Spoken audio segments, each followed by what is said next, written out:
আসসালামু আলাইকুম রহমতুল্লাহ বারাকাত। আজকে আমি কিছু কথা বলতে চাইছি আপনার বাংলাদেশের হসপিটাল নিয়ে। ঠিক আছে, মানে হসপিটাল নামে ডায়াগনস্টিক নামে যেসব অসাধু ব্যবসা অগরে নিয়ে বুঝছেন। আমার মনে হয় যে ডাক্তার আছে বলে বাংলাদেশে এখন মনে হয় না। ব্যাস একজন রুগী যাও ভাই, ওই টেস্ট এই টেস্ট, এইটা করাও ওইটা করাও, ব্যাস 7 দিনের ওষুধ দিলাম, খান, ভালো হইলে হইলো, না বইলে মনে করছো দেয় মুড়ি খান। মানে একটা রুগীরে গেলে যে ভালো চিকিৎসা দিব ওইটা মনে হয় বাংলাদেশে নাই, উঠে গেছে বাংলাদেশ থেকে। ঠিক আছে, এ কথাগুলো কেন বলতেছি, আমার আম্মা আজকে প্রায় অনেক মাস যাবত কানের ব্যথা নিয়ে, কানে ব্যথা। তো কিছুদিন আগে কানে ব্যথার সাথে সাথে কান থেকে রক্ত পড়ছিল।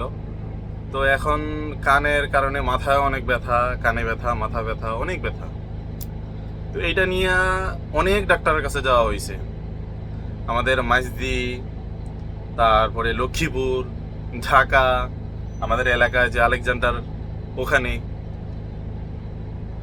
কত ডাক্তারের কাছে যাওয়া হয়েছে। ব্যাস যেখানে যায় আপনারা 1 সপ্তাহের ওষুধ দিছি, আপনি খান, ঠিক আছে, না হইলে আবার আইসেন। আরে ভাই, আবার আসনের চিন্তা কেন করে? একটা রুগী যখন তোমার কাছে গেছে, ও রুগীটা ভালো কিভাবে হইব, রুগীটা যত তাড়াতাড়ি দ্রুত সম্ভব ভালো কিভাবে হইব, ওটার চিন্তা করো। তুমি আবার 1 সপ্তাহ পরে আইসেন, 1 সপ্তাহ পরে আবার আইসেন, ওটার চিন্তা কেন করো? একটা রোগী গেলে তোমার কাছে তুমি ভালো চিকিৎসা দাও, তখন তোমারে বলবে ডাক্তার।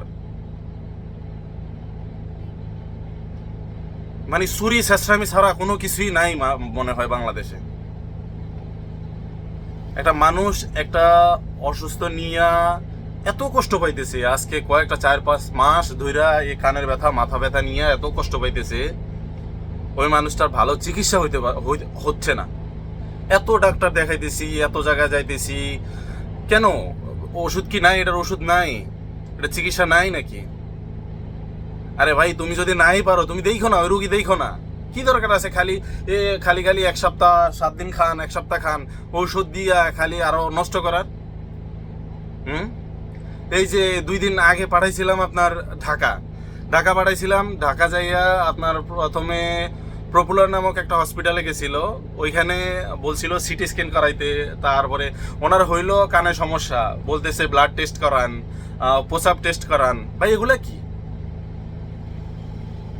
ওনার তো অন্য কোনো সমস্যা না, ওনার কানে সমস্যা। এখানে প্রসাব টেস্ট, পায়খানা টেস্ট করানোর কোনো প্রশ্নই আসে না, ব্লাড টেস্ট করানোর এখানে কোনো প্রশ্নই আসে না।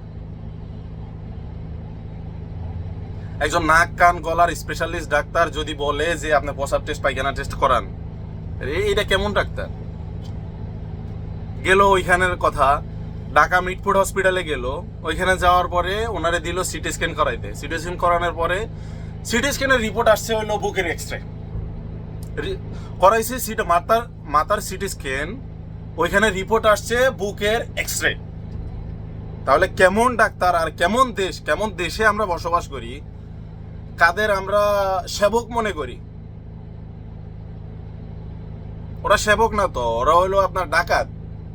ঠিক আছে, আরে ভাই, তুমি একজন ভালো ডাক্তার হও, একজন রুগীরে ভালো চিকিৎসা দাও, ভালো চিকিৎসা দিলে যখন ওই রুগীটা ভালো হবে তখন তোমার বলবে যে হ্যাঁ, আমি অমুক ডাক্তারের ওষুধ খেয়ে আমি ভালো হয়েছি।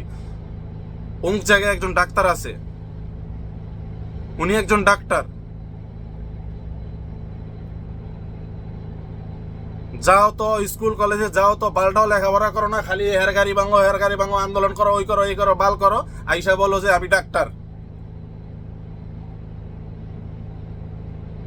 একজন ডাক্তার দেখাও, একজন ডাক্তার, কেউ বলো যে এই একজন ডাক্তার আছে, ভালো চিকিৎসা দেয়, এমন আছে কেউ? আমার তো মনে হয় না, নাই।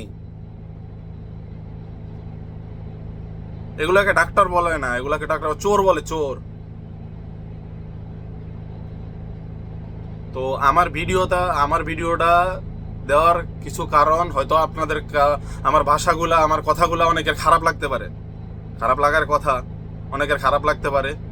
তো খারাপ যদিও লাগে, আমি সরি, কিন্তু তারপরেও যদি কোনো ভালো ডাক্তার থাকেন যে নাক কান গলার, ঠিক আছে, স্পেশালিস্ট কোনো ভালো ডাক্তার থাকেন, চোর না, যদি কোনো ভালো ডাক্তার থাকেন, আমার এই ভিডিওটা দেখার পরে যদি কোনো ভালো ডাক্তার বলেন যে হ্যাঁ আমি এই চিকিৎসা করতে পারবো, ঠিক আছে, ইনশাল্লাহ রুগী আল্লাহ পাক ভালো করবে, আমি ওটা রুগী দেখব, তাহলে আমার ফোন দিতে পারেন, আমার ভিডিওর উপরে আমার নাম্বার থাকবে, ঠিক আছে। যদি কোনো ভালো ডাক্তার থাকেন, চোর চোর হবে না, ডাক্তার লাগবে, যদি থাকেন তাহলে আমার নাম্বারে কল দিবেন। ওকে।